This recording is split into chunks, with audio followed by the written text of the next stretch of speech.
Flight అంటే గుర్తుకొచ్చింది. ఒక సినిమాకి 10 lakhs రూపీస్ ఈయనకి ఇచ్చారు రెమ్యునరేషన్. ఆ డబ్బులు తీసుకెళ్లి ఒక ప్రాపర్టీ కొందామని శంషాబాద్ వెళ్ళి 100 acres 100 acres ఏనా? 100 acres. ఏ ఇయర్ లో ఇది?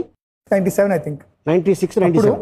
ఒక ఆయన తీసుకెళ్ళి నేను అప్పుడు ఇక్కడ బంజారా హిల్స్ లో ఒక ఫ్లాట్ తీసుకుంటామా లేదంటే ఈ ప్రాపర్టీ తీసుకుంటామని కన్ఫ్యూజన్ అన్నాను. అక్కడ వెళ్ళాను అలీబాయ్. అక్కడ వెళ్తే నుంచిన చూడండి సార్ అక్కడ ఉంది కదా సార్. అవును, ఇక్కడ నుంచి 50 acres సార్. అమ్మో. తర్వాత ఇక్కడ నుంచి 50 years 100 acres 10 lakhs అన్నారు. 10 lakhs 100 acres.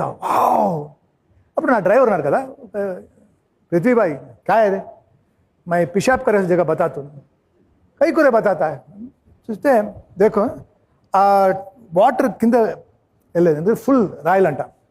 పూరా పత్తర్ భాయ్ 10 lakhs నువ్వు కొంటావు, కానీ ఇది ఫెన్సింగ్ చేయాలంటే 20 lakhs పడుతుంది, లేదంటే ఇక్కడ మెయింటైన్. అవునా వచ్చేసాను. వచ్చేసి ఒక స్మాల్ ఫ్లాట్ తీసుకున్నాను. ఇప్పుడు 100 acres ఎయిర్పోర్ట్.